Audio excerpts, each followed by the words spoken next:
Flestir þekkja söguna af því þegar Bakkabræður fengu sér fótabað í volgri laug en vissu svo ekki hver átti hvaða fætur þegar stíga átti upp úr vatninu.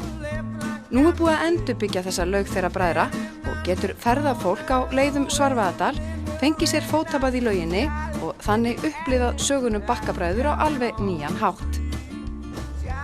Við viljum meina að þetta sé laugin sem að Bakkabræður tóku sitt fræga fótabað í. Og raun og veru þá kemur engin önnur lög til greina, þeir eru Svarfdælingar eins og allir vita og svo er sagt að þeir hafi fundið þessa laug og það voru snyrtimenni og þeir fóru alltaf að fara í fótabað og það kemur engin önnur, þetta er eina heita laugin í Svarfaðardal þannig að það kemur engin önnur lög til greina þannig að við höfum svona verið að bara eiginlega benda fólki á þetta upp á síðkastið að þarna sé laugin og aðeins var hér lagað til í kringum hana. Já, þið fóru í að endurgera hana í fyrrasumar. Já, það voru sjálfboðaliðar, það er svo frábært að fá sjálfboðaliða í svona hluti. Við höfum verið með sjálfboðaliða í ýmsum störfum hérna við Húsabakka og þeir tóku að sér að hlaða þessa laug. Hún hafði náttúrulega spilst frá tímum Bakkabræðra. Það var hér reistur sundskáli sem er hérna fyrir neðan, sundskáli Svarfdæla. Það er merkileg stofnun og fyrsta yfirbyggða sundlaug á landinu, byggð með átaki sjálfboðaliða ungmennafélaga árið 1929.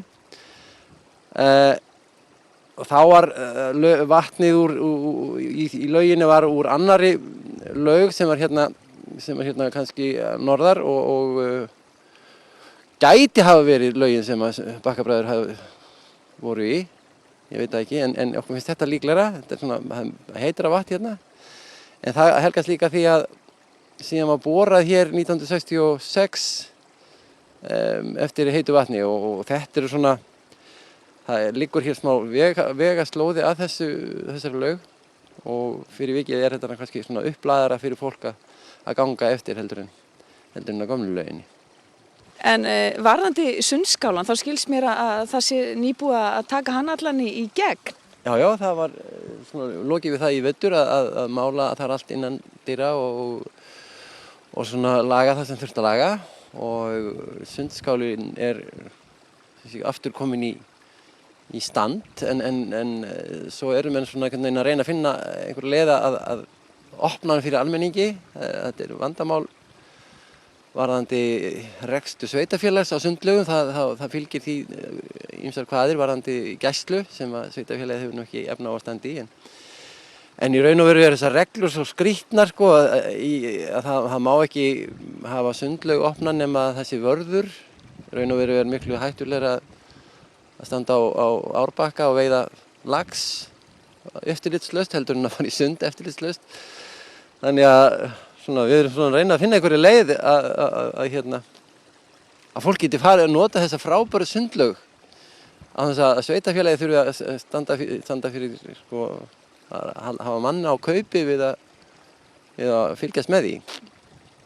Já, við sjáum hvað verður með gamla sundskálan, en allavega það er alltaf opið hér í þessari laug. Og þetta er náttúrulaug þannig að það þarf ekki sundlaug að vera hér og raunar er sundskáli Svarfdæla líka náttúrulaug þannig að ég býst nú við því að hann verði opinn í sumar.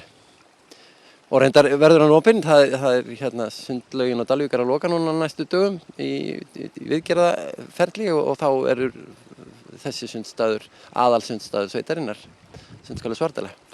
En ef þú útskýrir aðeins betur hvar þessi laug nákvæmlega liggur ef einhver vill feta í fótspor Bakkabræðra? Já, þetta er nú Húsabakki í Svarfaðardal er gamall heimavistarskóli sem er orðinn að gistiheimili og hóteli og þarna er líka náttúrusetur með sýningu fugla.